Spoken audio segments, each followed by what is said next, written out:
The phenomenon could involve some type of activity that some might say constitutes a different form of life.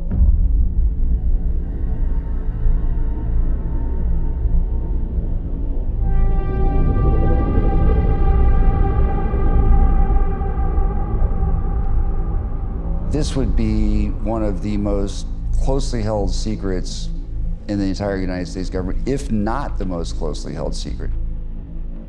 When people say the government can't really keep secrets, I and my colleagues know many secrets that have been kept for decades, and they can be kept. I'm sitting here today because the American people are being lied to. It's the only way the lid's gonna get blown off this. We get a commander-in-chief with the guts to just take the lid off of it. There are now close to 400 reports from military personnel of possible UFO encounters. They say In 2017, Congress began learning about a half-century-plus cover-up of an ultra-secret program dealing with UFOs, now referred to as Unidentified Anomalous Phenomena, or UAP. In 2022, the first congressional hearings were held on the subject in over 50 years, confirming the phenomenon is real. Instruments report there is something there. There are flight characteristics or signature management that we can't explain. What began was a rare bipartisan effort to dig even deeper. You're the guys investigating it. I mean, who else is doing it? The more Congress pulled on the emerging threads, the more they began to unravel. You're talking something that can go into space, go someplace, drop down in a matter of seconds, do whatever it wants, and leave, and there's nothing we can do about it. With no self-evident propulsion system. No wings, no IR energy coming off of the vehicle. Even more startling was the discovery of an alleged black budget program tasked with the recovery of craft of alien origin. You solemnly swear or affirm that the testimony you are about to... Mr. Grush, finally, do you believe that our government is in possession of UAPs? Absolutely, based on interviewing over 40 witnesses over 4 years. Do we have the bodies of the pilots who piloted this craft? Biologics came with some of these recoveries, yeah. Were they, I guess, human or non-human biologics? Non-human, and that was the assessment of people with direct knowledge on the program I talked to that are currently still on the program. I would go to jail to say things that I know, that I've been exposed to in the program.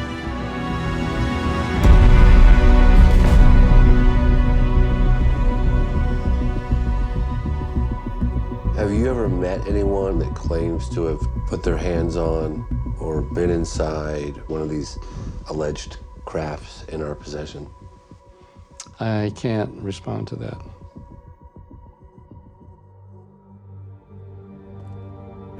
Hi, I'm director and producer James Fox. I just arrived in Washington, D.C., which is currently the epicenter of an unprecedented effort to force the government's hand into finally revealing what they really know about the UAP phenomenon.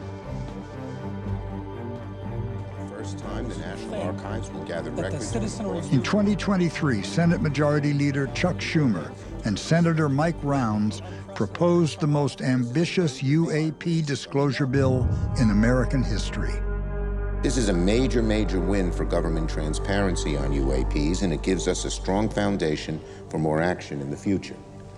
And a requirement as a transparency measure for the government to obtain any recovered UAP material or biological remains that may have been provided to private entities in the past and thereby hidden from Congress and the American people.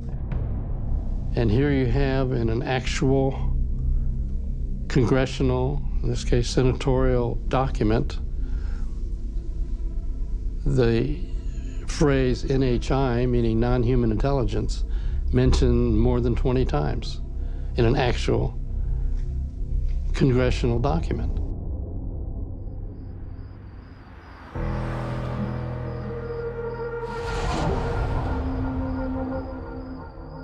My name is Leslie Kane, and I'm an investigative reporter, and I was one of 3 journalists who broke the story in December of 2017 about the Department of Defense secret program studying UFOs.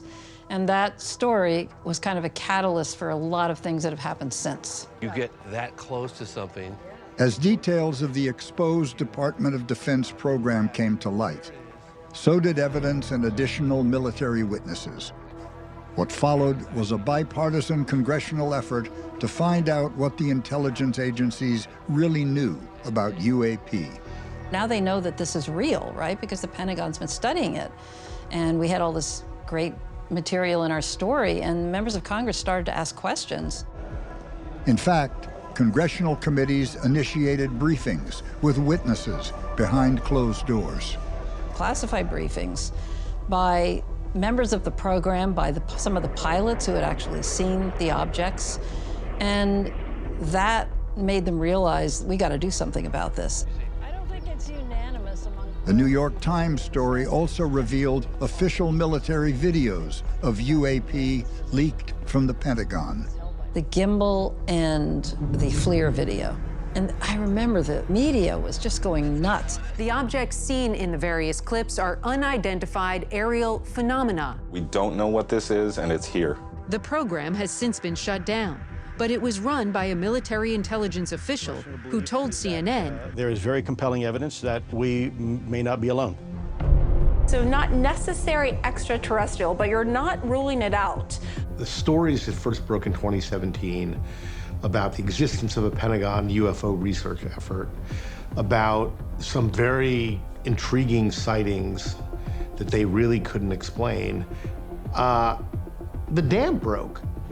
The U.S. Navy has finally acknowledged that videos appearing to show UFOs flying through the air are real. The aircraft had 0 control surfaces. It had no means of propulsion that we could detect. There was 4 of us in the airplanes literally watching this thing for roughly about 5 minutes. the UFO reports were first investigated by a secret $22 million program. Do you know if they have the capabilities to create these flying objects like this? We don't think so. The Pentagon now admits there's something out there. It's the story of the U.S. government's grudging acknowledgement of unidentified aerial phenomena, and the U.S. Senate wants to know what it is. Maybe it has a very simple answer.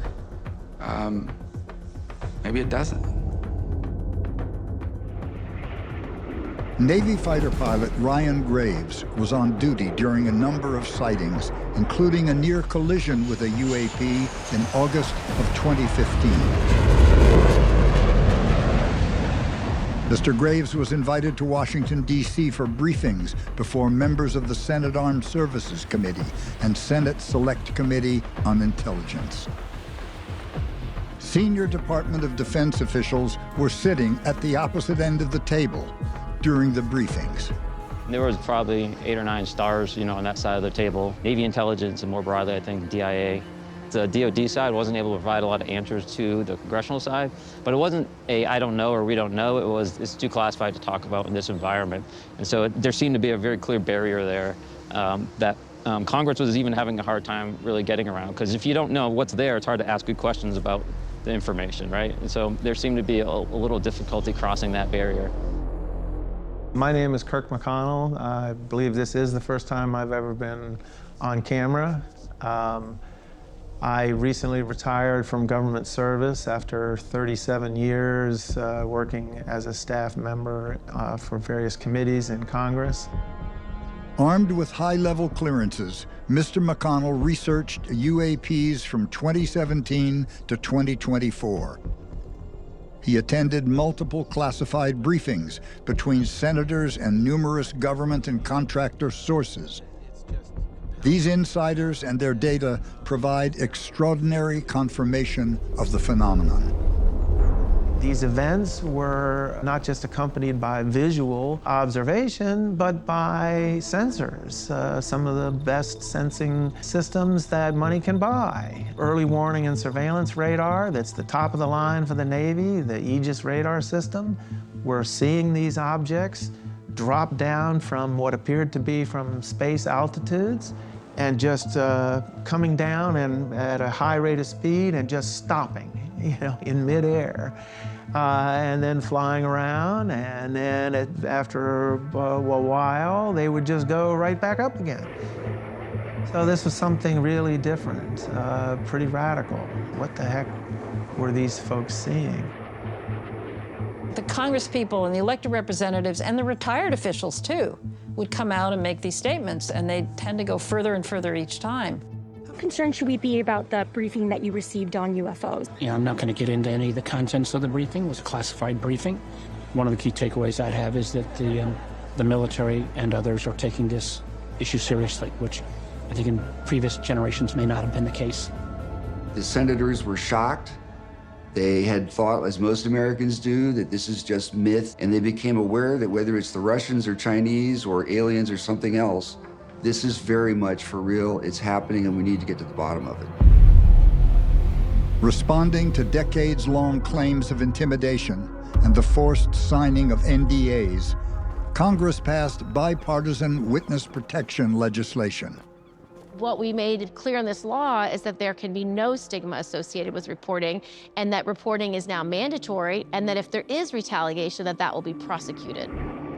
The extent of activity is so prolific that at one military air base, they were posting posters around the base warning the pilots of the potential for mid-air collisions in restricted military operating space. Navy, for example, I think it was in 2018, issued new guidelines to pilots to report UAP and created a process for that. And I think what we've seen in the last couple of years has been pretty stark in terms of the legislation Congress has written, very specifically demanding that the Pentagon, the intelligence agencies, not just set up an office, but forcing them to dig through the cobwebs, if you will, and look into the past and try to determine were there secret programs that maybe revealed more about the phenomena. The process began of the Pentagon grudgingly releasing bits of information. Congress asked us to produce a report that assessed what we saw as the threat, essentially, from unidentified aerial phenomena. A preliminary assessment was released in the summer of 2021. UAP represent physical objects that have been registered across multiple sensors, including radar, infrared, electro-optical, weapon seekers, and visual observation. A handful of UAP demonstrated an advanced technology, remaining stationary in winds aloft, with the ability to move against the wind and to maneuver abruptly at considerable speed without discernible means of propulsion. And what really caught the attention of Congress was the admission from military pilots of near misses with UAP. And the main issues that Congress and others have been concerned about are basically safety of flight concerns and counterintelligence issues. But of course, there's always the question of, is there something else that we simply do not understand that might come extraterrestrially?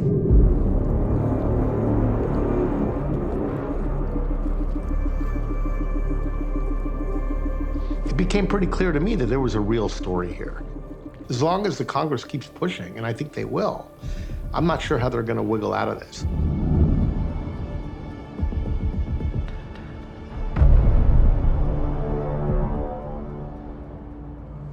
More than 50 years ago, the U.S. government ended Project Blue Book, an effort to catalog and understand sightings of objects in the air that could not otherwise be explained.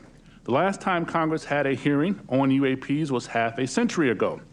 I hope that it does not take 50 more years for Congress to hold another, because transparency is desperately needed. We have not been hiding anything. In 2017, we learned for the first time that the Department of Defense had quietly restarted a similar organization tracking what we now call unidentified aerial phenomena, or UAPs.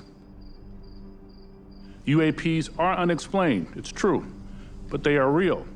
They need to be investigated, and many threats they pose need to be mitigated. The Pentagon sent two high-level officers, Deputy Director of Navy Intelligence Scott Bray and Undersecretary of Defense Ronald Moultrie, to a Congress far better informed than prior intelligence officials had faced in the past. There is something there, measurable by multiple instruments, and yet it seems to move in directions that are inconsistent with what we know of physics or science more broadly. Do we have an example of an object that can't be explained as having been human-made or natural? The example that I would say that is still unresolved, that I think everyone understands quite well, is the 2004 incident from Nimitz. 200 miles off the coast of San Diego, the USS Nimitz Carrier Strike Group encountered an unknown object described as a tic-tac that flew rings around two of the Navy's best frontline fighters. The ability to hover over the water and then start a vertical climb from basically zero up towards about 12,000 feet and then accelerate in less than 2 seconds and disappear is something I had never seen in my life. Are we aware of any foreign adversary capable of moving objects without any discernible means of propulsion? I think I would, without discernible means of propulsion, I would say that we're not aware of any adversary that can move an object without discernible means of propulsion. Former Deputy Assistant Secretary of Defense Christopher Mellon was one of the key figures who brought the Nimitz case public. He and a few other insiders found a loophole in the classification that allowed him to walk the tapes out of the Pentagon and onto the front page of the New York Times. When I first contacted the Armed Services Committee, or shortly thereafter, I said to one of the staffers there, why don't you get the deck logs for the Nimitz from 2004, from November 2004? So he went to the Congressional Research Office and tasked them to go to the archives and get the deck logs. Guess what? They're missing for that one limited window of time. The records before are there, the records after there, but the deck logs for the Nimitz incident for that period of time are missing.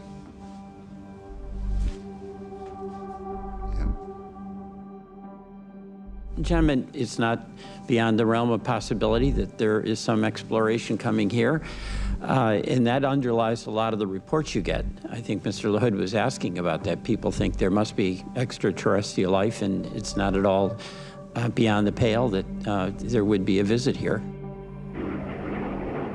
There have been no collisions between any U.S. assets and one of these UAPs, correct? We have not had a collision. We've had at least 11 near misses, though. There hasn't been a hearing since 1968. And here we are having a hearing, you know, where just a few years ago we didn't even acknowledge that these things were real prior to 2017.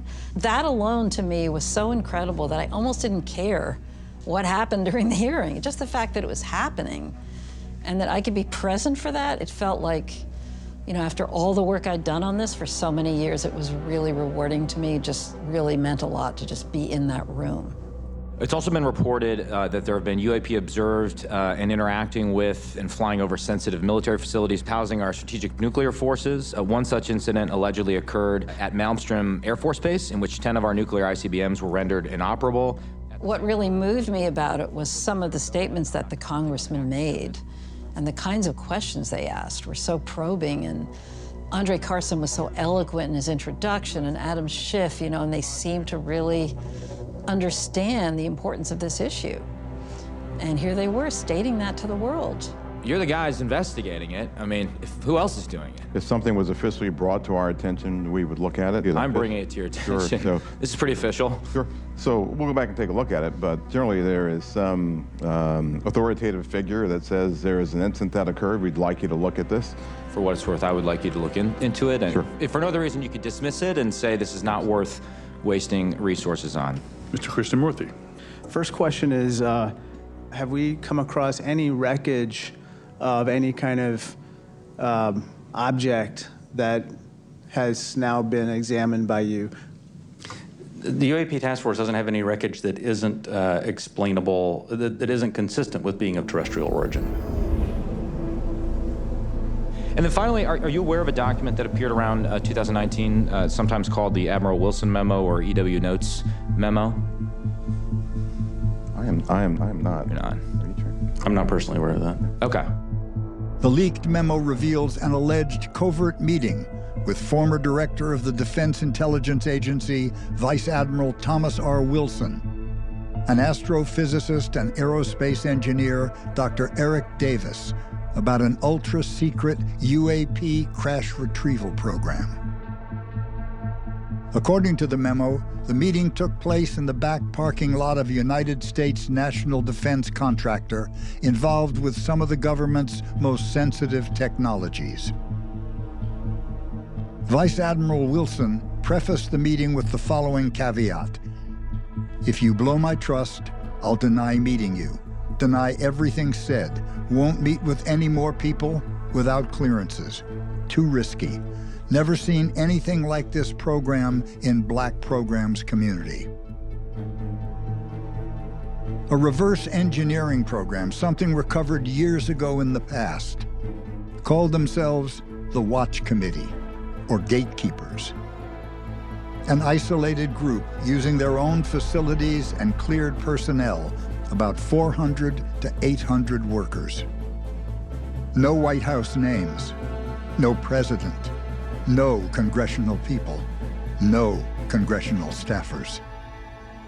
They had a craft, an intact craft they believed could fly. The program manager said they didn't know where it was from. They had some ideas on this.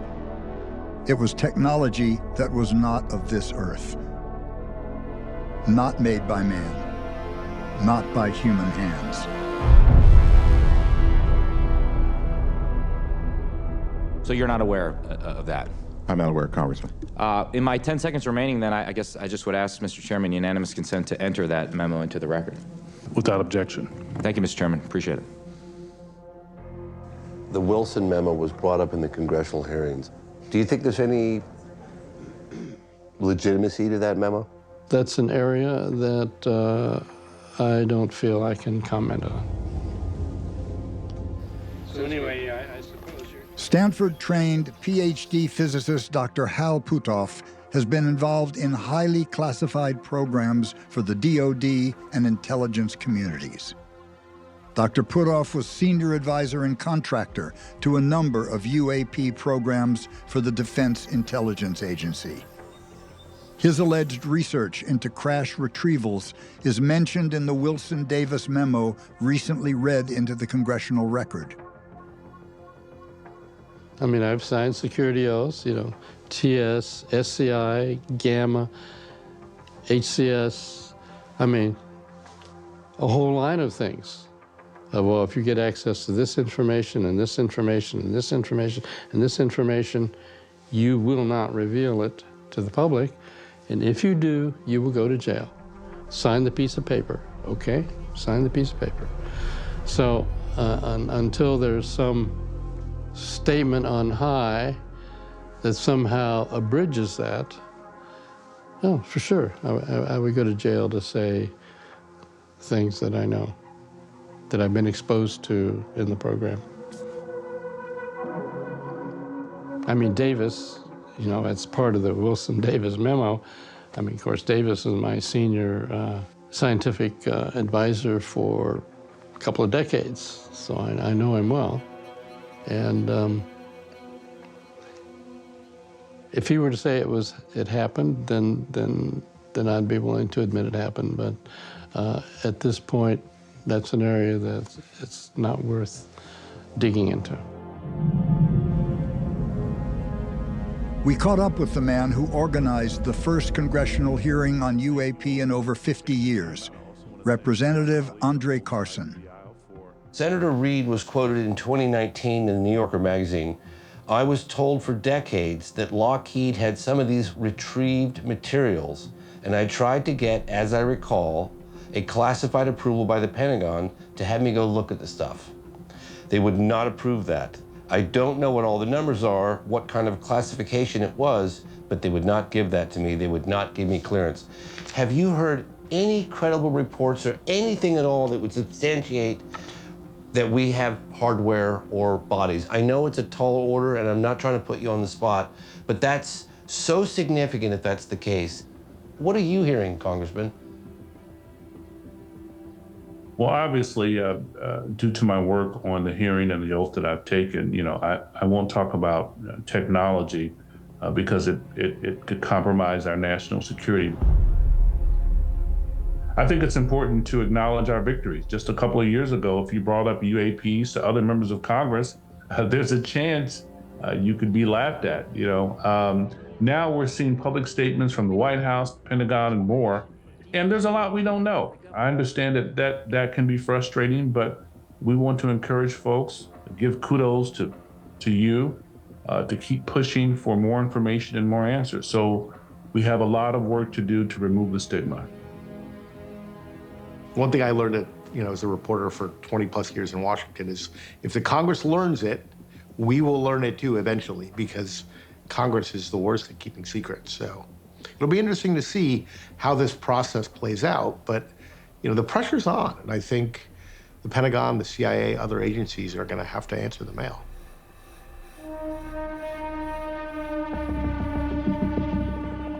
In late 2022, President Biden signed legislation that established a mandate for new UAP reporting procedures.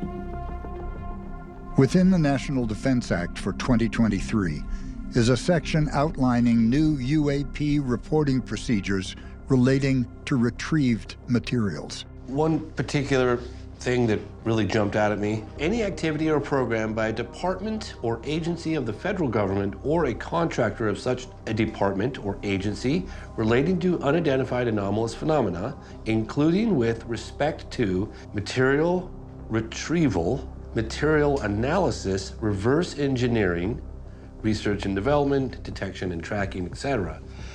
That's some pretty incredible language. I don't even have to read between the lines there.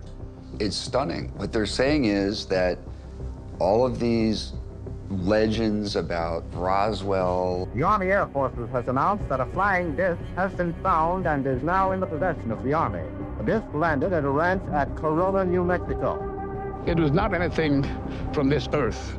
We find it sufficiently credible. We now have reason enough to believe that may have happened. I mean, it's incredible. And I think it will lead to the realization that we're not alone. But maybe we're not publicly ready for that yet.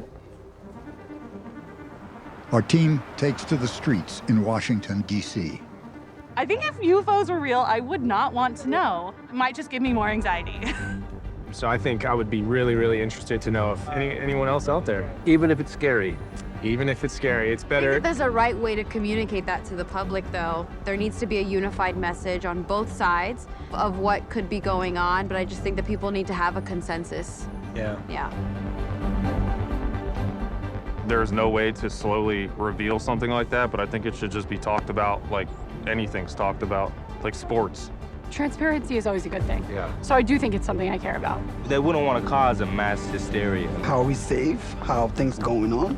I think that as citizens, we are citizens of this earth, not just this country. And as such, we would have a right to know what is beyond this earth. How would they tell us? By news. Hide your kids, hide your wives. I know, right? They're coming to get you. They're coming to get you. I know, I'm thinking of like the Marvels now. I'm like, they must be on the news.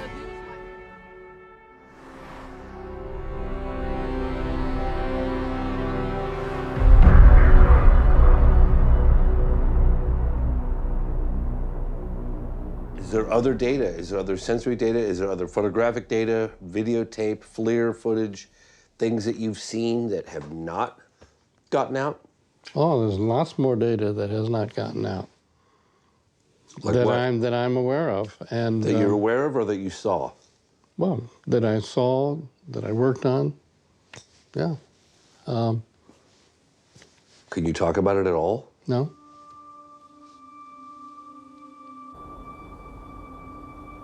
All of the witnesses in this film have been vetted as to the veracity of their government or contractor positions. Some appear anonymously as they work their way through the Congressional Whistleblower Protections Program, recently established by Congress. They represent just a small portion of legitimate UAP whistleblowers wanting to testify under oath. I'm sitting here today because the American people are being lied to. And I think it's high time that we rip the Band-Aid off and go for full transparency, because I believe the American people, and quite frankly, the people of the world at this point, have a right to know. So the government has done itself a disservice for whatever reason, because in a lot of people's eyes, They've lied to us for like 75 this particular years. subject is where the government really started lying to us. Hi, my name is Lanval Logan. Everyone calls me Logan. I'm a retired Air Force intelligence analyst that started off as a B-52 crew chief and cross-trained. I had the opportunity to support the UAP task force, and I'm here to talk about what I can at an unclassified level to share what I know. People are starting to come out. You know, Congress is saying, come testify. I am Sarah Gam. I was a research scientist for the Department of Defense. And during my years as a scientist, I was able to investigate and research classified and unclassified reports of UAPs. Why now? I feel like it is the time where I've seen the interest in the Congress. So you're not aware of that? I've seen the interest with the UFO programs, and it just was very adversarial. I get the fact that the technology, if you could separate that out and call that national security, that the technologies they're working on, that has some reason to stay classified. But the revelation that there's other life out there, that should be something for everybody. Did what you see convince you that the DOD or the intelligence agencies have a lot more compelling data than what the general public knows about?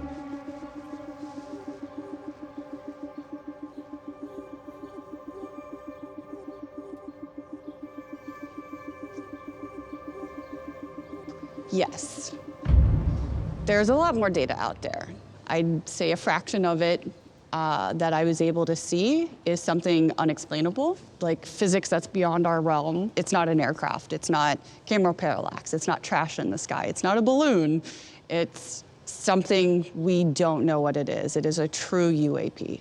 Senate Majority Leader Harry Reid said to me, what's been released is merely the tip of the iceberg. How do you respond to that? Because I've supported the task force and everything, there's more data out there.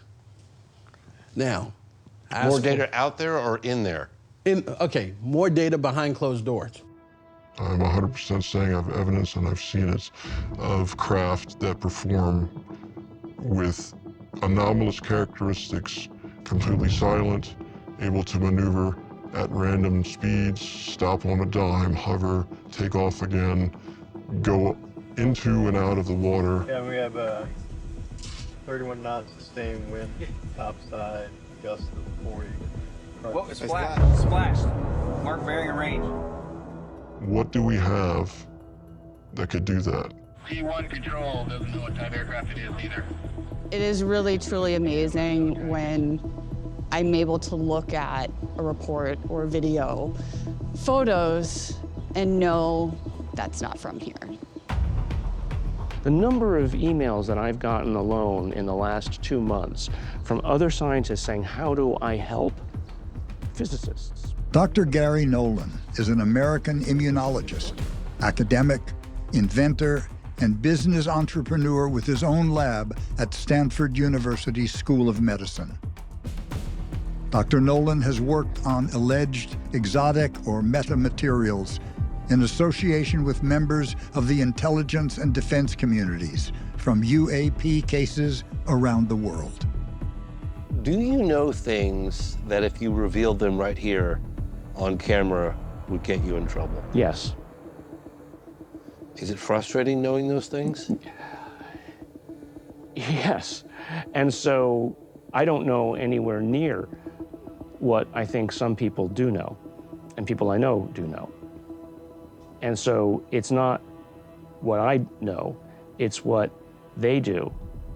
And I think that that's the reason why you're seeing this concerted effort from individuals within the government who are saying, enough is enough, time to get this information out. I'm 100% saying I have evidence, and I've seen it. There's stuff up the secrets housed on SIPR, stuff at the top secret levels housed on JWICs. On these systems, there are very high-quality image files showing UAPs doing trans-medium travel, atmospheric entry, etc. Science can explain this stuff, but you can't explain it based on a shaky iPhone video that somebody took while camping. It's frustrating when I hear mainstream scientific community on all the talk shows criticizing the lack of more compelling data when I know it exists. It seems to me aliens who visited us, they would manifest more convincingly than fuzzy video. And then there's all these different excuses as to why it's not being released. I get that, and I'm sure that some of that is relevant. However, the bigger issue is they have definitive confirmation that these craft are real and they don't know where the fuck they come from, excuse my French. Okay. That's it. I know that's the case. There's enough evidence out there that demands a verdict that says, yes, there's something going on. Is there enough evidence to say that these are off-worlders? Some of us would say yes, some of us would say no. But collaboratively, with the right people working together, I think we could come up with a definitive answer, and the answer is yes.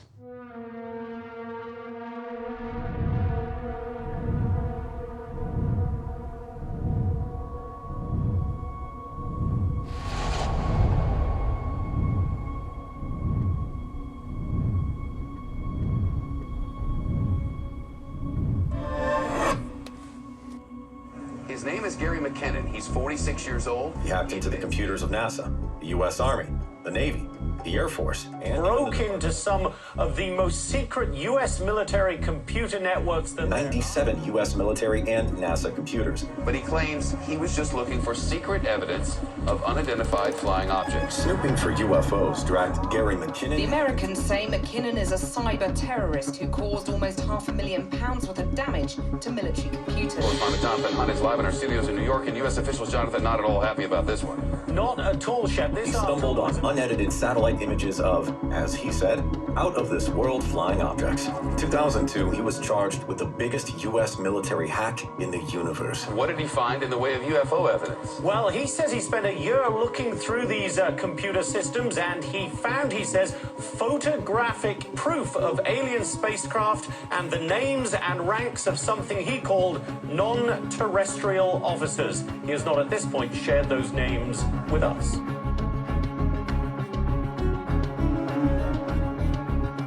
If extradition does go ahead, Gary could face 60 years in an American prison. The crew caught up with Gary McKinnon in the English countryside. How many people wanted to know what you saw? Oh, God. Newspapers, film companies, book writers, television stations. Yeah, I've lost count. Oh, my God, you're Gary McKinnon? Yeah. What did you see? Is it true? Da, da, da, da, da. Yeah. They very much want to get him back here to face American justice. One official here at the Home Office told me the fresh evidence left Theresa May, the Home Secretary, with little option but to extradite McKinnon. By 2008, I was so low because we went for court case after court case and judicial review and losing every time. And eventually I thought, look, I had a good talk with myself. I'm gonna either spend the rest of my life until I die in a foreign prison. So I decided to take my own life. Because I thought, I'm not giving my life to prison. So. Gary McKinnon had hacked into a number of military networks, but it was through a subnet at Johnson Space Center that he hit pay dirt. I was on dial-up, 56K dial-up, and it took me 5 minutes to download 1 megabyte. So I thought, I've got to do this before I get caught. I've got to download. I was trying to steal the truth. Slowly, this image started to appear as black. And then it lightened, and then it was the hemisphere of a planet, I assumed Earth. And then I started to see the top of a tubular-shaped thing. It's silvery white, metallic looking. It got about halfway down the screen, and this was a craft floating above, I assume, the Earth. I didn't see land masses, but I saw cloud cover. totally not man-made. It was very smooth. There were no rivets, no seams, just this very smooth tube shape. And it got 2/3 of the way down the screen, and I was sitting there with bated breath waiting for this gold dust to come into my lap. But then I saw the mouse move, and the mouse pointer moved to the bottom right of the screen. It right-clicked on the local area network icon and the pop-up menu and chose disconnect, and boom, blank screen. And that was me blocked out. So it was my eureka moment, but also my, shit, I've been caught. Mr. McKinnon is accused of serious crimes. Then you really do think, you know, the Talking Heads song, oh my God, what have I done? Very heavy shit. The gravity of Gary McKinnon's alleged offences are not in doubt. There have been discussions between the British government and the American ambassador about potential steps that could be taken in this case. On his visit to the White House, David Cameron spoke to President Obama about the case, and both agreed they could find an appropriate solution. One of the traditions we have is the president doesn't get involved in decisions around prosecutions, extradition matters. Since I came into office, the sole issue on which I have been required to make a decision is whether Mr. McKinnon's extradition to the United States would breach his human rights. After careful consideration of all of the relevant material, I have concluded that Mr. McKinnon's extradition would give rise to such a high risk of him ending his life that a decision to extradite would be incompatible with Mr. McKinnon's human rights. I have therefore withdrawn the extradition order against Mr. McKinnon. That was incredible. Theresa May. I cried like a baby. You know, that huge relief, 10 years of, because, you know, us men, we bottle it up, don't we? It's all, just keep it in, keep it down. And it all just, floodgates. But yeah, incredible day. I want to say thank you, Theresa May, because it was an incredibly brave decision to stand up to another nation as strong and powerful as America is rare, and she had the guts to do it. We've done it. We've won for the little person. Mr. McKinnon is forbidden to travel outside of England and Wales for the rest of his life, unless he receives a pardon from the United States.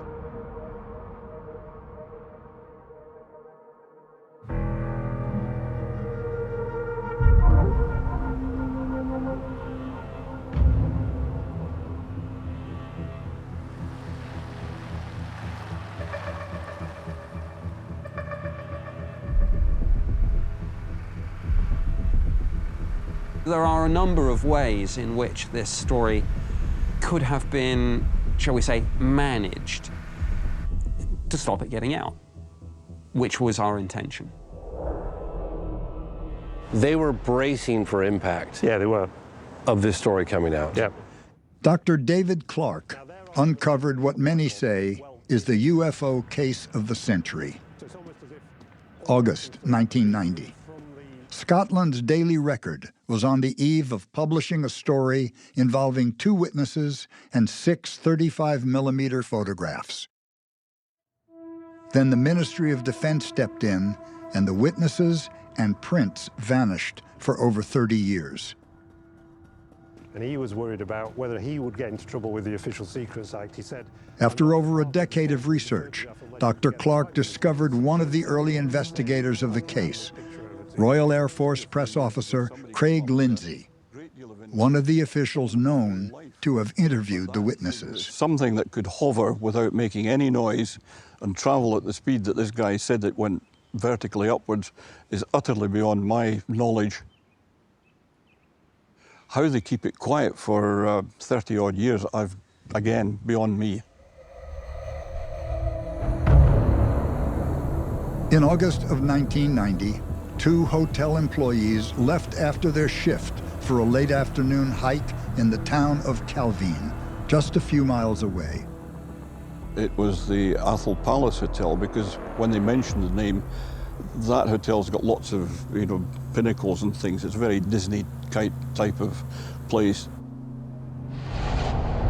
2 witnesses were out hiking. They then saw a large diamond-shaped craft hovering. It didn't move, it just hovered in the air without making any noise. With the help of Calvine resident Giles Stevens, we were able to find the probable location of the encounter. The two witnesses most likely hid under this tree. The witnesses looked at this for a while, and one of them had a camera. The craft was hovering silently, and they were terrified. That's what they said to me, that all they wanted to do was to hide. But when the jet came along, they sort of stuck the camera out from behind the bush and snapped 6 frames.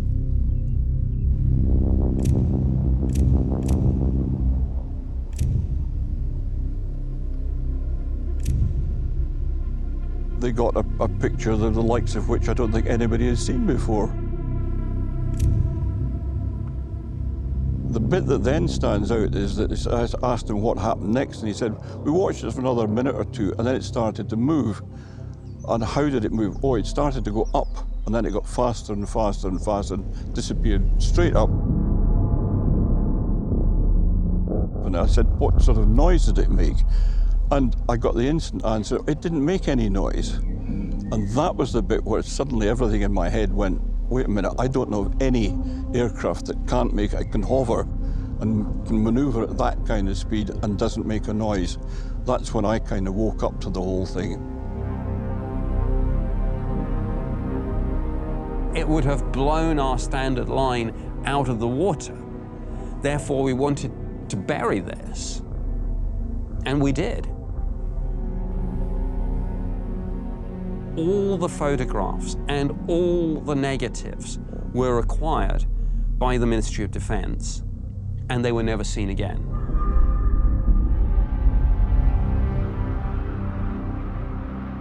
Despite efforts of the Ministry of Defense to keep this evidence from the public, Royal Air Force Press Officer Craig Lindsay kept one print, which he has now donated to the Center for Contemporary Legend, where it was analyzed by photo specialist Andrew Robinson. First time he mentioned it to me, he said, I've got this photograph. I wonder if you could copy it for me. I'm going up to Scotland to get it. Everything fitted with the story. It substantiates the narrative that's been told about it. The grain seems very smooth over the edges of the object. There's no sign that anything was done to this after the image was taken.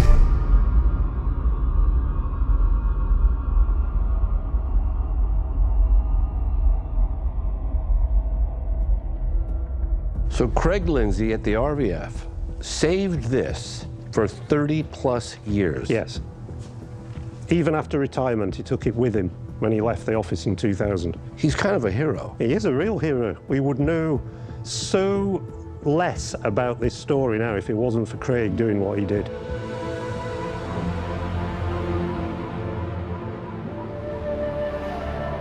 The reason that this was a good photo was twofold, really. Firstly, it was daylight. But secondly, far more importantly, there were features of the ground. And what that meant, of course, is that one can triangulate, one can start to make detailed calculations about the distance of the object from the camera, the height above the ground, etc. The bottom line was, everyone was very impressed with this and said, no, it's a solid, structured, real craft. Where are the wings? Where's the fuselage? Where are the engines? How does this thing fly? And what we were interested in trying to do from the images is to try and almost reverse engineer an idea about what kind of propulsion system was involved here, and that, we hoped, would give us a clue as to who was operating this. The last thing we wanted was an open discussion about these up-close and personal daylight images of a huge unknown craft of some type with military aircraft in the background. If you have a date and a location and a time when a military aircraft was seen, you would find out in an instant what aircraft it was, what squadron it came from, who the aircrew were, and you would instantly be able to debrief them. For whatever reason, the Ministry of Defense line on this is that the aircraft was not traced and the pilots were not interviewed. The overwhelming consensus is that the military plane seen in the photo is a Harrier jump jet, but neither records nor a pilot's name has been found. So we've got 3 possible scenarios. 1, hoax.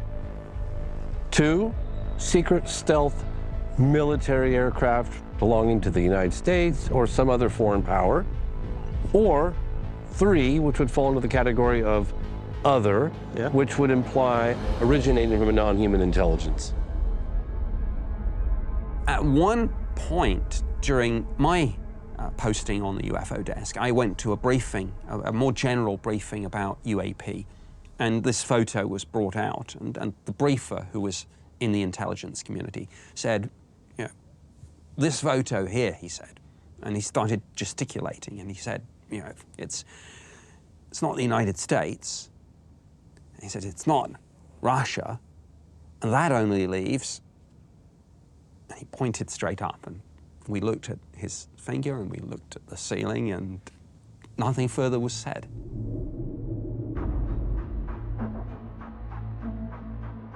Now, 34 years after their disappearance, a co-worker at the hotel, Richard Grieve, has broken his silence. I know the people that took the photograph. I'd go to my grave swearing on my great-great-great-great-great-grandchildren's lives on that, yes. I worked with them in the kitchen. I served fried eggs with them. I made poached eggs, they made toast. You know, we was 5 of us in the kitchen. Ewan was a good breakfast chef. I've just named one of them. A few days after taking the photos, the witnesses and their co-workers were on a 5-minute cigarette break when they had an unexpected visit. Pissing wet with rain, thundery weather, big black car appeared. The car came in, the lights stayed on, the window wipers stayed on, private glass in the back, driver in the front. He never got out his car once, but the 2 people in the back did. They stepped out the back, and that was it, cigarette break. So we'll go back inside. We need to speak to your friends.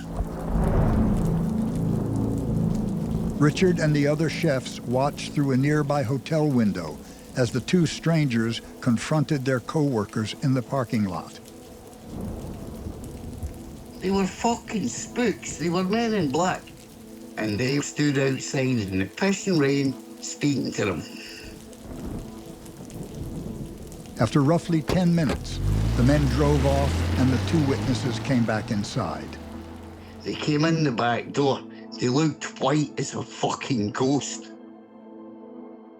Something happened to them. They seen something. Whoever came out the car scared the absolute crap out of them. Guess what? We've taken a picture of a UFO and the Americans are after us. Whatever got sent to them outside, they were not the same chefs that left the same kitchen I was working in with them. According to their co-worker, Richard, the 2 witnesses started to drink heavily, missed shifts, slept in their cars at work, and after 4 weeks, they vanished, without a trace. Chefs don't just disappear out of the kitchen for 34 years and not have no other job. Do you hear what I'm saying? You just don't fuck off and not work ever again. Where are they? Even if they do tip up to be dead, I'd still like to know where they went to.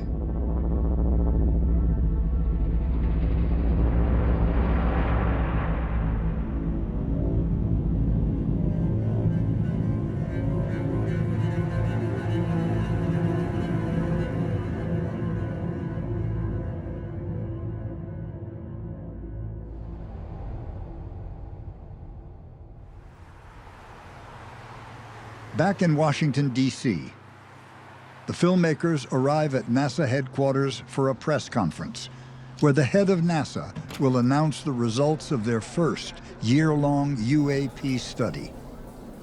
The announcement was made during a news conference on findings from NASA's headquarters in Washington, D.C. We, NASA, have taken for the first time concrete action to seriously look into UAP. UAP are one of our planet's greatest mysteries. We looked at NASA's assets. They typically do not have the resolution needed for UAP events. They relied on unclassified data only. The NASA independent study team, based on our current findings and methodology, that we find no evidence to suggest that UAP have an extraterrestrial origin. Most events are explainable as planes, balloons, drones, meteors, satellites, aircraft seen the sun glinting off of them, weather phenomenon, and instrument features. But we don't know what these UAP are, but we're going to try to find out. You said at the beginning of the meeting that that NASA will be transparent. Well, a month and a half ago, Mr. David Grush said under oath in Congress that the U.S. government is in possession of UAPs and extraterrestrial life. Do you believe what Mr. David Grush said, or is he lying? What he said, if I recall having seen this on the nightly news, was that he had a friend that knew where a warehouse was that had a UFO locked up in a warehouse. I served at the NRO Operations Center on the director's briefing staff, which included the coordination of the presidential daily brief and supporting variety of contingency operations, which I was the Reserve Intelligence Division Chief backup. For the first time in history, an intelligence officer with top-level security clearances testified under oath that the U.S. government has definitive proof that we're not alone. Mr. Grush? Mr. Chairman, ranking members and congressmen, my name is David Charles Grush. I was an intelligence officer for 14 years, both in the U.S. Mr. Grush, a decorated combat veteran, had been tasked by multiple agencies to look specifically into classified UAP evidence. I was my agency's co-lead in unidentified anomalous phenomena and transmedium object analysis, as well as reporting to the UAP task force. The Inspector General deemed his whistleblower claim both credible and urgent. Mr. Grush, in the last couple of years, have you had incidences that have caused you to be in fear for your life for addressing these issues? Yes, personally. Upon discovering a rogue UAP program, Mr. Grush felt going public was his only option. I just want everyone to note that he's coming forward in fear of his life. To put in perspective, if they were really not scared about this information coming out, why would someone be intimidated like that? Has the U.S. government become aware of actual evidence of extraterrestrial, otherwise unexplained forms of intelligence? I was informed in the course of my official duties of a multi-decade UAP crash retrieval and reverse engineering program.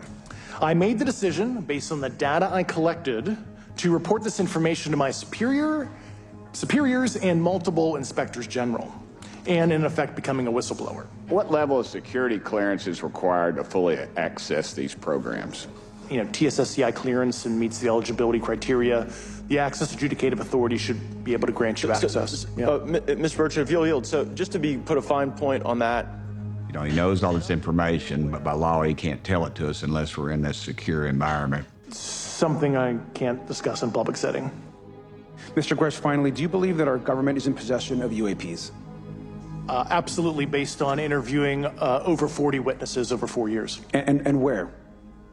I know the exact locations, and those locations were provided to the Inspector General, and some of which to the intelligence committees. I actually had the people with the firsthand knowledge provide a protected disclosure to the Inspector General. I handle intelligence and cybersecurity for the... Kirk McConnell, a former staff member for the Senate Armed Services Committee, was present at meetings with current and former government and contractor personnel claiming first-hand knowledge of involvement in crash recovery operations, intelligence operations, and reverse engineering programs. They have or have had very high-level security clearances. They appear to be rational and believable. You're telling me people have come forward behind the scenes claiming first-hand knowledge of craft of non-human origin? That's correct, they have. We have, let's say, sources. We have individuals, people, who have asserted not only that there have been crashes, but there have been crash retrievals, and that there is a crash retrieval effort that has spanned a significant period of time since the end of the Second World War. And so it does deserve to be looked at seriously and not dismissed.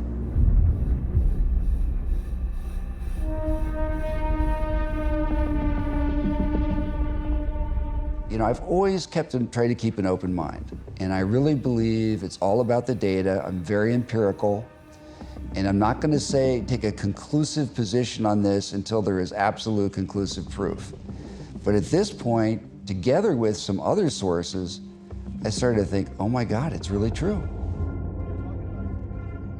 In 2020, former Deputy Assistant Secretary of Defense for Intelligence, Christopher Mellon, engaged in confidential correspondence with a high-level government official with credible access, who described in considerable detail aspects of an alleged UAP recovery program.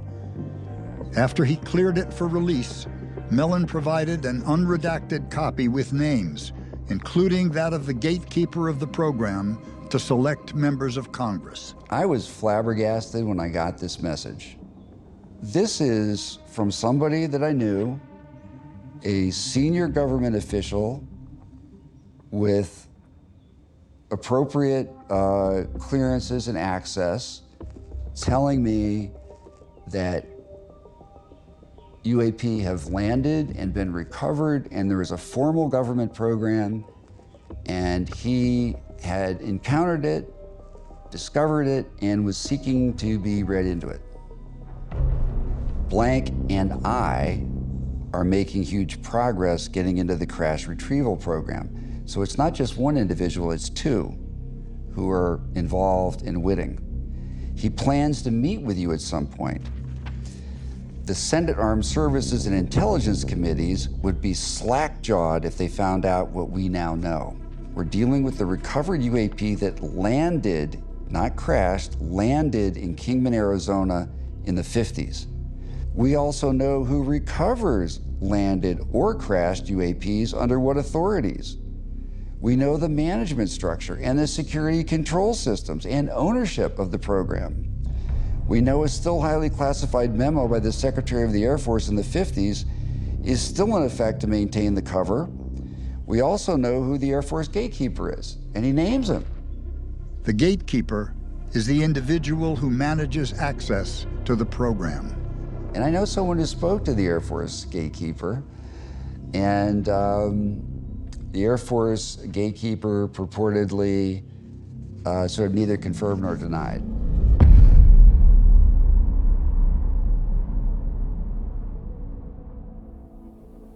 U.S. Air Force Master Sergeant Jason Sands has secretly testified to the Senate and House Intelligence Committees. This is his first time going on camera to discuss the unclassified portion of those meetings. Could you and a handful of others prove to our government, our elected officials, that we are in possession of off-world vehicles? Yes.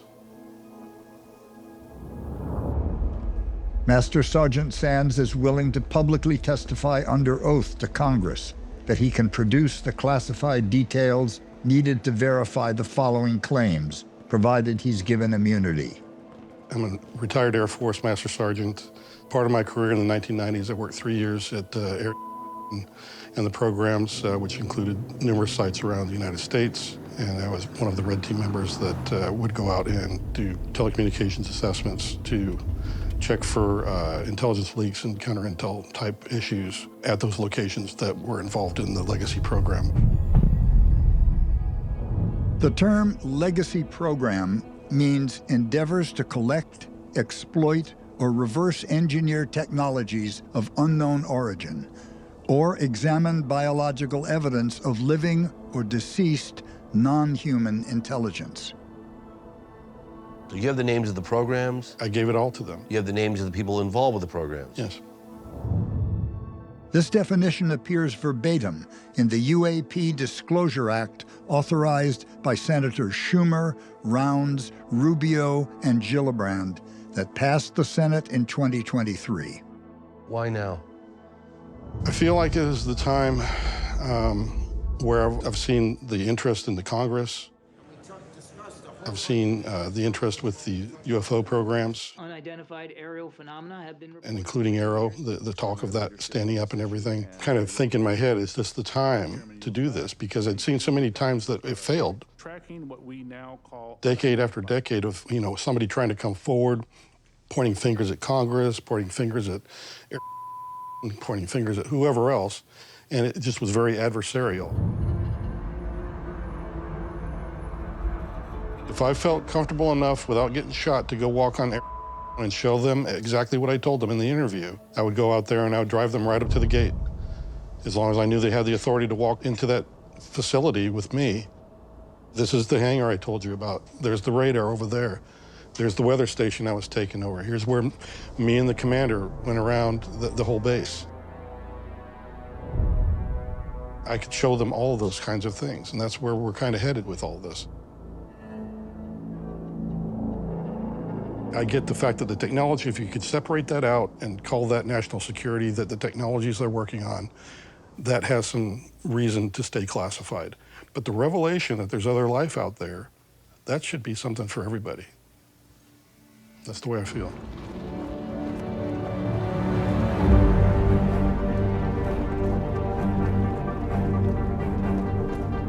Two congressional committee staffers have confirmed the credentials of this witness to the filmmakers. He is who he says he is. He was stationed where he said he was, and he's confirmed actual names of classified programs. There's so much concern that there's something locked up, classified, and that the American government is not being open. Well, we are the American government, and we are open, and we're going to be open about this. Do you believe what Mr. David Grush said, or is he lying? Whatever he said, where's the evidence? Is my response. I can give you a specific cooperative and hostile witness list. And we could get that in the SCIF if we were allowed to get in a SCIF with you. Would that be probably? I can't discuss that publicly, but I did provide that information both to the Intel committees and the Inspector General. He also said he had another friend that said that he had parts of an alien. Do we have the bodies of the pilots who piloted this craft? As I've stated publicly already in my News Nation interview, biologics came with some of these recoveries, yeah. Do you believe our government has made contact with intelligent extraterrestrials? Something I can't discuss in public setting.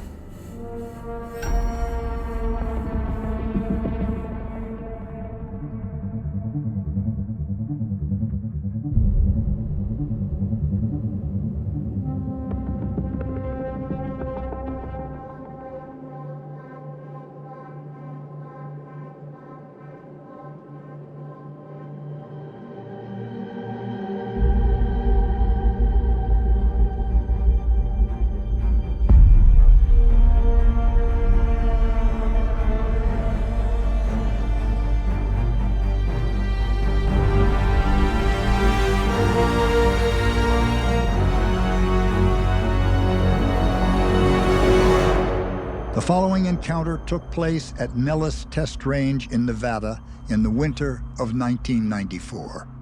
Acquired this unknown object, aircraft type, 18 degrees, 18.6 degrees elevation. U.S. Air Force Master Sergeant Jason Sands was stationed at the nearby Nellis Air Base with the 67th Intelligence Group at the time. This previous week, the UFO came on the range, flew right by what we called the schoolhouse, because that's where we did the training, and it went down into the valley and continued on.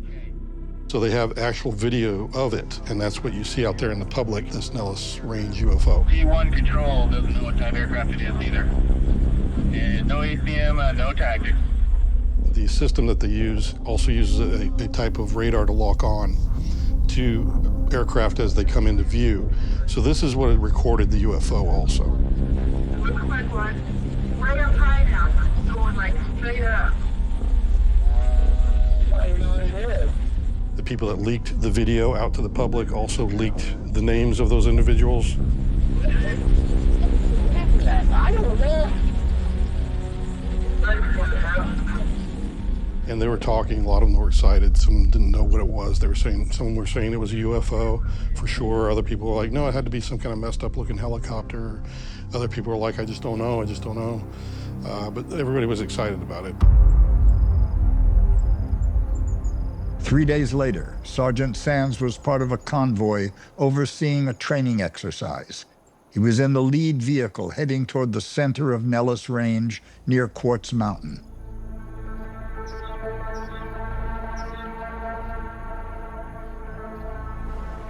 One of those days when the wind just cuts right through whatever you're wearing. It's me, there's another person in the passenger seat, and a young lady off to my right.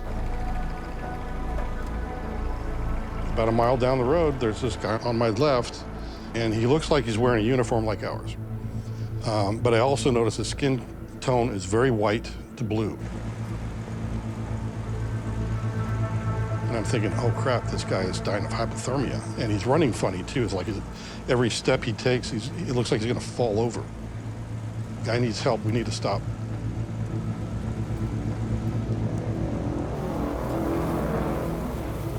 As we get closer, I definitely get the idea that he must be suffering from hypothermia because he does have this bluish tint to his skin. I'm thinking, this guy needs medical help. I need to get my butt out of the car and, you know, before he falls down and starts to die. And I'm thinking... In the distance, Sergeant Sands noticed a strange landed craft resembling a helicopter, but he was more focused on the individual in need of help. And then as we slow down and we approach the part where he's, you know, just a few feet away, the guy in the passenger seat screams, "He's got no effing ears."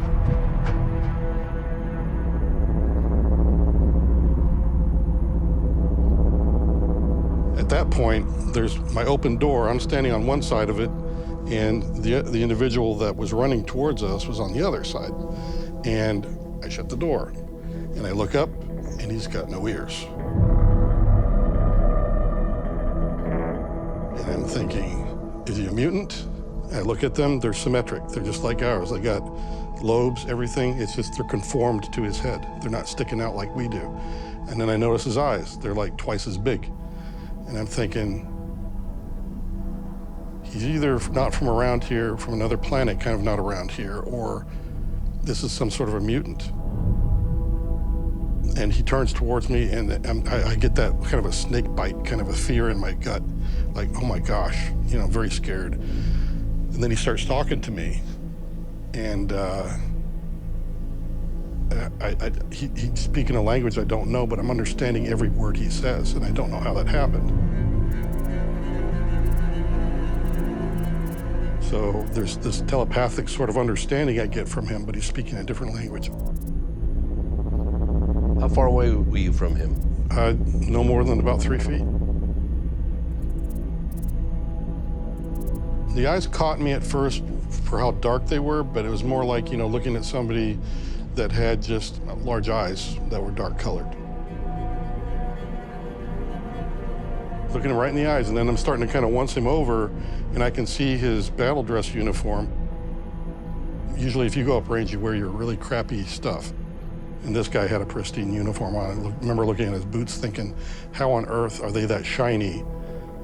And after running as far as he did just there, he should have had dust on them. And I'm thinking, how did they stay pristine like that? So it was a little bit off to me, but that didn't stop me for too long because he was asking me stuff. And he was asking for some material. A material he called either tantalum, tritium, or something like that. And I didn't know what the name was. He mentioned it was to repair his craft. And the only material that I could come up with, I was like, is that titanium? He's like, no. And then he stepped off the roadway and went back to his craft. As the individual walked back toward the craft, Sergeant Sands realized his military colleagues seemed entranced. They all watched as the pilot climbed back into the cockpit and the canopy closed. The vehicle rose silently.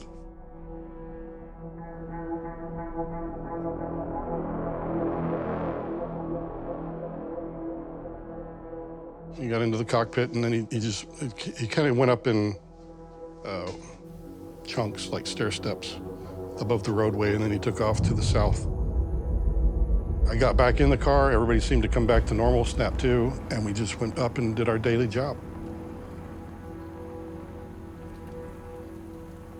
Would you respond to anyone watching this that would say this guy's clearly a nut job? Yeah. Yeah. I would say, number one, the Congress would never have talked to me if I was. I was verified probably a year before I even talked to Congress by the UAP task force.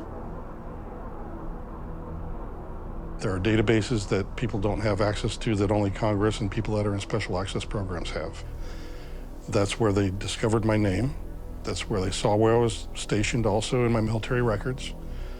That established at least who I said and where I had been and the programs I was access to. They can verify all of that.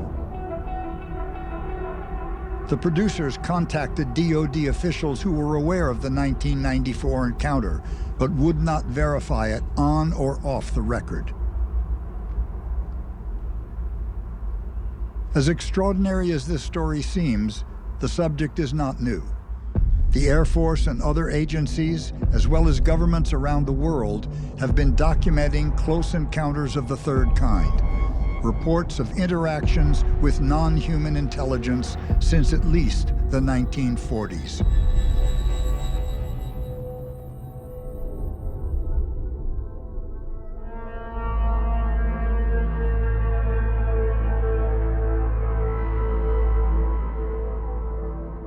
I asked some of our scientists, what is the mathematical probability that there is life out there in the universe? At least 1 trillion. And when you think of the universe and how vast that it is, there are billions and billions of galaxies, and each of those galaxies, including our own, have billions and billions of stars. There are 10,000 times more stars in the universe than there are grains of sand on the surface of the Earth.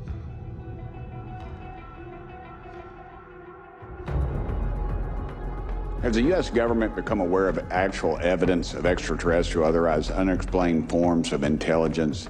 And if so, when do you think this first occurred?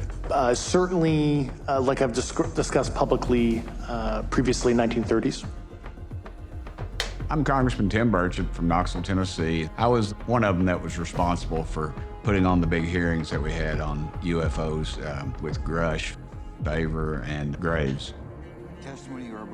Claims under oath were made that, if true, are paradigm shifting for all civilization.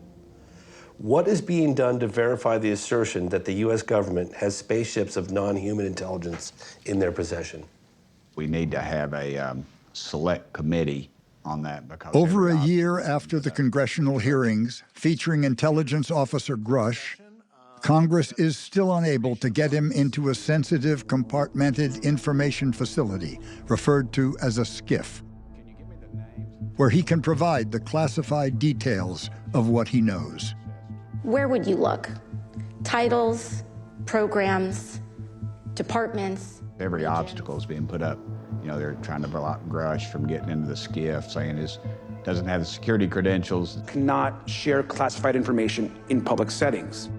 Not only has Grush been obstructed from fully revealing the classified details necessary for Congress to verify his claims, but his private medical records were leaked to the media, resulting in stories questioning his credibility and mental health. Grush is saying the government leaked his personal medical information to smear him and discredit his claims that he made against them. David is not making conclusions. He's providing data.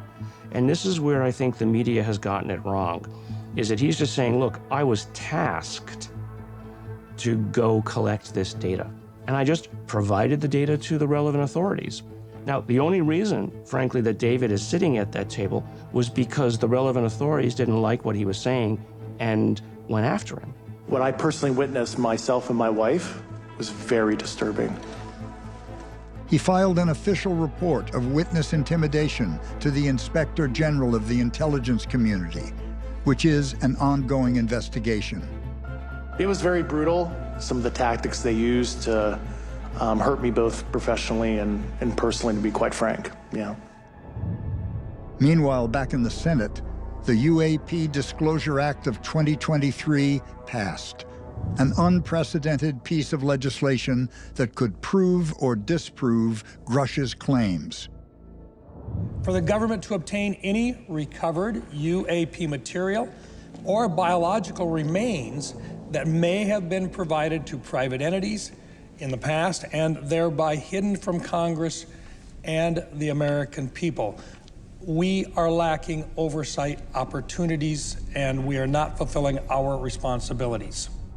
The bill's most significant provision provided for a presidential-level panel to look into all other federal agencies.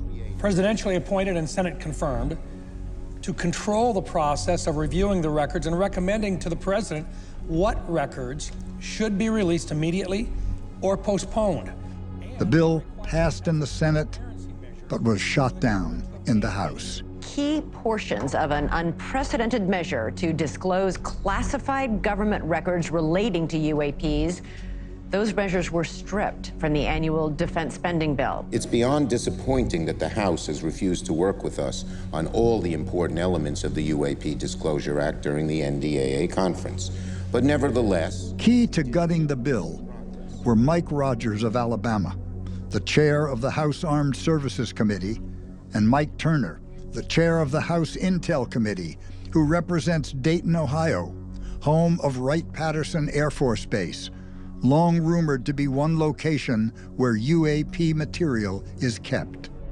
There's nothing to see here. Why are Mike Rogers and Mike Turner in the House blocking this bill that is, in my opinion, the most important legislation for transparency in American history? The story is that they've held it from Congress, from the administration. I mean, it's pretty astonishing if true. Every decade, there's been individuals who've said that the United States has such pieces of unidentified flying objects that are from outer space. There's no evidence of this, and certainly, it would be quite a conspiracy for this to be able to be maintained, especially at this level. Pull up his PAC donors. Who are his biggest donors? Lockheed, Raytheon, Boeing. If there's nothing to see here, why don't we just pass this and see what happens? Most people won't touch it. I mean, they're afraid to be embarrassed, or two, they're afraid what they find. Those with firsthand knowledge who have, an interest in being forthcoming are deterred from doing so because they're afraid of the consequences, despite the whistleblower protections that exist in statutes and in policies, that those are just not really nearly effective enough. They feel that their livelihoods will be at risk. In some cases, even worse. There's some people who express fear for their personal safety.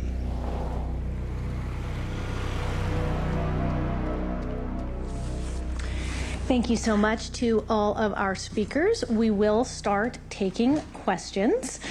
For those in the room, we have a microphone over here that we would ask you to speak into. Thank you very much. This is directed to Mr. Nelson. Thank you for being here.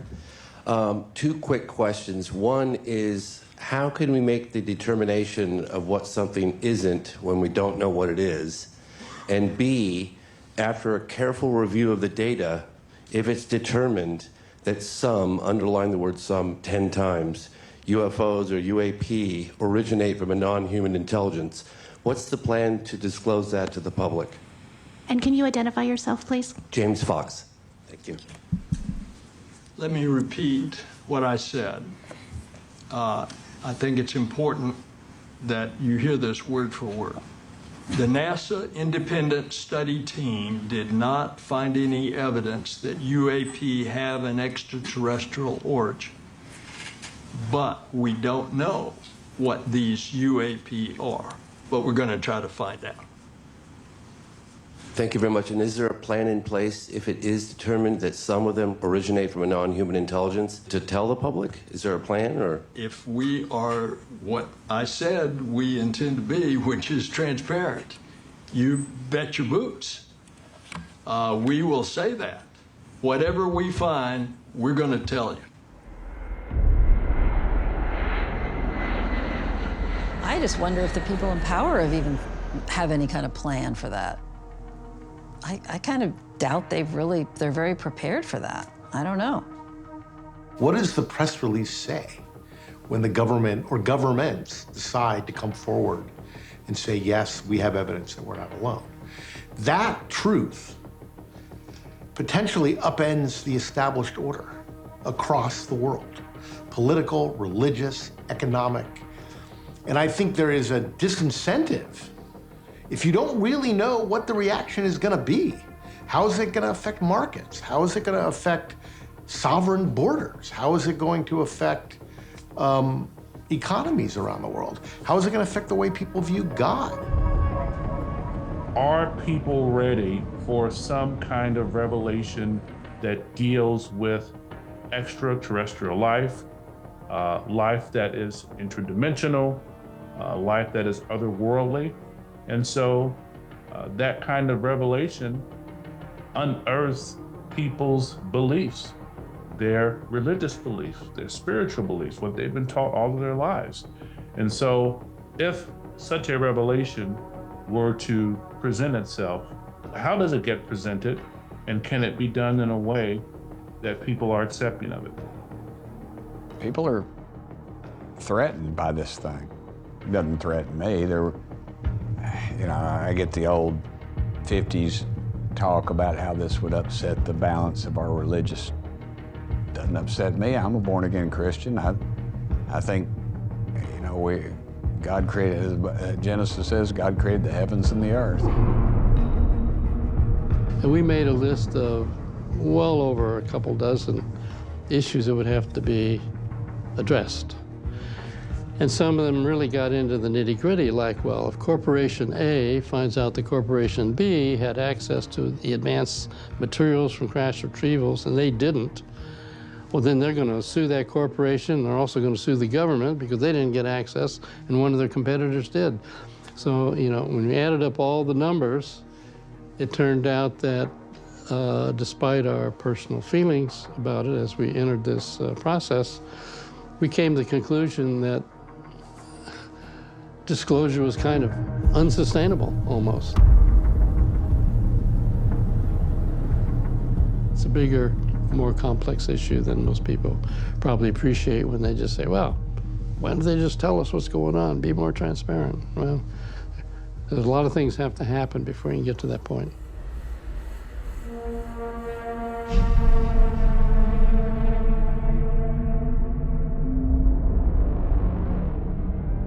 Today, we stand at a pivotal moment in history. The question before us is not just about unidentified anomalous phenomena, but about the very principles of transparency, accountability, and trust between the government and the people it serves. Some of these crash retrieval programs, and maybe restricted the appropriate accesses. Was whistleblowers and for the protection of whistleblowers. There remains an ongoing official public effort to investigate what is really known about UAP. And to say, until I've seen evidence, I'm just not going to accept this, can't blame them. I mean, that in fact is a scientific position. If they got the clearances and were exposed to some of the evidence that you've seen, would it be a different story? It'd be a different story about how they felt about it, sure. But then they couldn't tell their friends or their wives or whatever. So they would be in the position of people that are on the other side. And so if they tried to tell somebody, they would get the same response to them as, well, prove it to me, show me some proof. And they wouldn't be able to do it. So that's what happens. Damned if you do, damned if you don't. A growing number of high-level insiders, elected officials, physicists, intelligence officers, and military whistleblowers are telling us that the evidence needed to prove their claims is being held by private corporate entities contracted by the government, who for the time being remain immune from congressional oversight. So there's a degree of separation between them and the government. It's just like, you contract somebody to paint the street out here, and they're not a government entity. I can't bring them in front of a committee. I can bring the government entity that contracts with them, but there's a great deal of separation there. So that is by design, I feel like, and that keeps it away from us.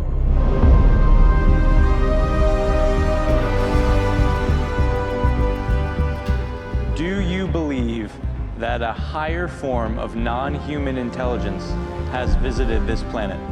Non-human intelligence exists. Non-human intelligence has been interacting with humanity. This interaction is not new, and it's been ongoing. And there are unelected people in the government that are aware of that. How confident are you that that is true? There's zero doubt. They have hardware, and there's a crowd, and there's occupants running these crowd, whatever they may be. And it's a very super sensitive topic, because it's something that probably a minute fraction, like less than 1/1000 or 1/100,000 of the United States military and the government are the only ones that know. If programs like that existed, or still exist, where even the president's top advisors aren't aware of it, let alone the people's representatives, that's a government within a government. How does a democracy survive if you could have something like that that is shielded from the people that are by law authorized to know about that stuff?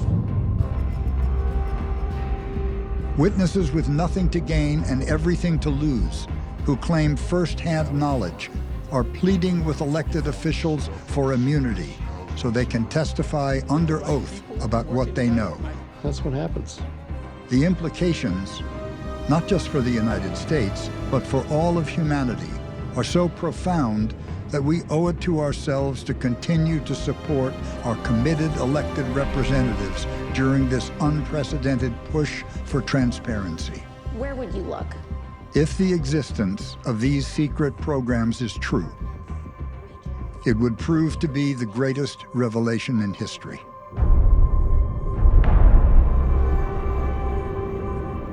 If we were provided the clearances right here and right now, could you walk me into a lab and show me something? I'm not saying anything.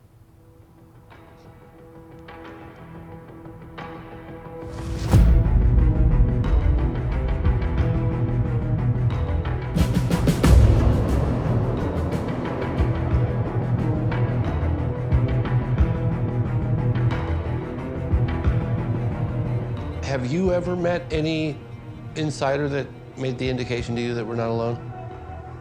Yeah. Yes. Did you believe them?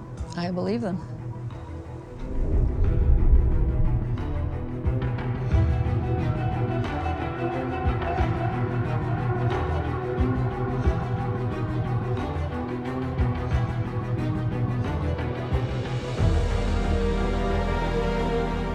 It's very funny to me that every time a Russian bear comes across by Alaska or the West Coast or whatever, we freak out. We got fighter planes, everything up there. We got an unknown that pops up and everybody's just like, oh, nothing to see here. You know, and I'm like, how can that be? You know, how can that be?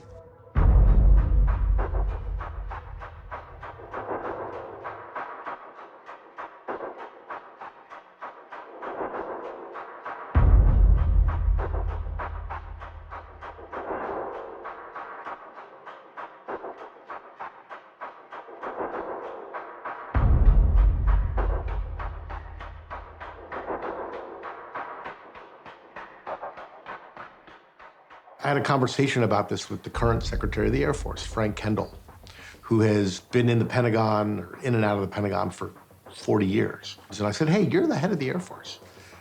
What do you make of this? And basically he said, listen, the phenomenon has been around for as long as I've been alive. This is not new, these reports. In his view, he said, you know, I have to worry about threats. I have to worry about China. I have to worry about real-world national security vulnerabilities. And his point was, well, maybe the scientific community needs to be where you go to try and figure this out.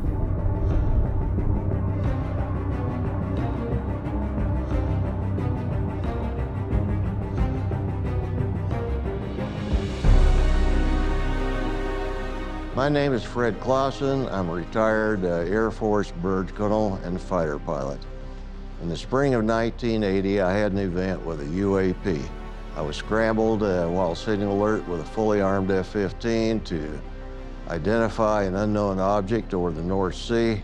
Once I found the object, I observed a glowing football-shaped object about the size of my F-15, less than a quarter of a mile away. So I centered it up in my HUD.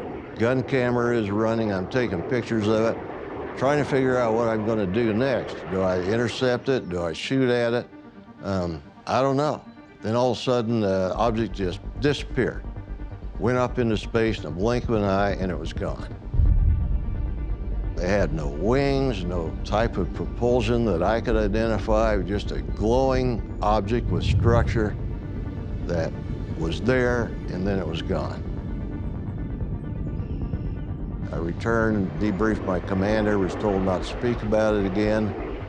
Gun camera film that I had was confiscated, never to be seen again. Why are you coming forward now? Coming forward now because I'm 82 years old and I feel the time is right to speak about this. Even though my story is an old one, it proves that the Air Force was intercepting unidentified flying objects in 1980s, and mine was one of them.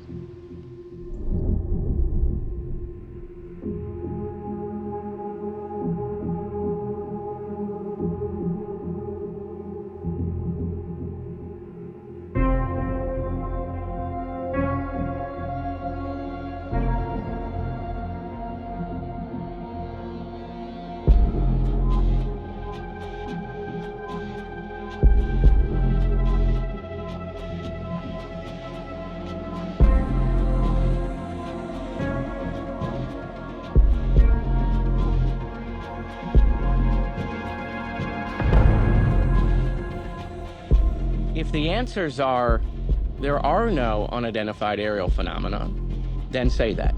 But that's not what the answers are. The answers are, we can't tell you. Were there members that just gobsmacked by the assertions from David Grush? Yeah, they were. They were. They couldn't believe it. A lot of them, they were a little shocked that all that came out.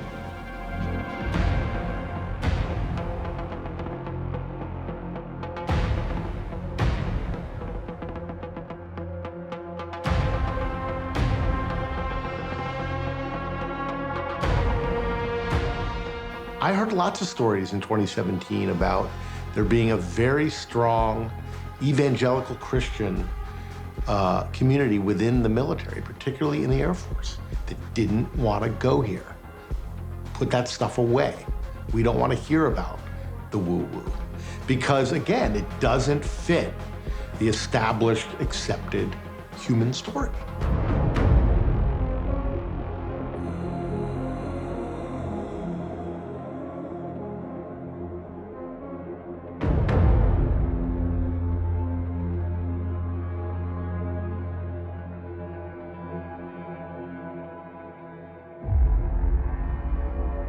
would you like to see the President of the United States do?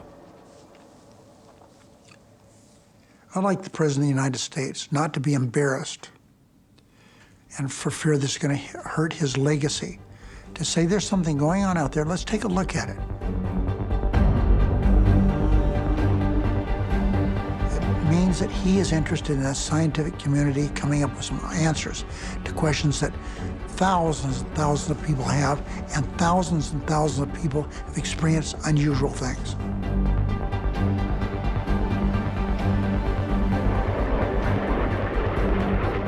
We send people to the electric chair in this country on the basis of eyewitness testimony every day. It is a foundation of our legal system, but that's not how this issue is treated.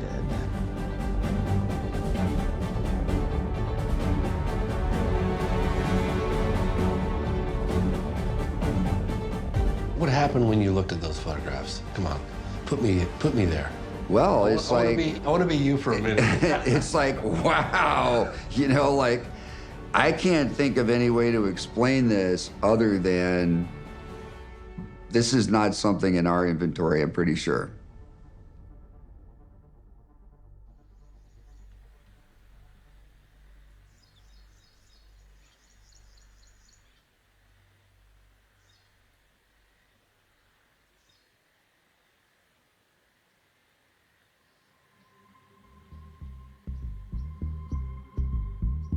James, thank you so much, my friend. Let's go to work. Let's everybody have a great, safe, beautiful, fun, and amazing weekend. We're gonna go work and go have some fun. So, see you later. Bye. All right, James, thank you so much, my friend.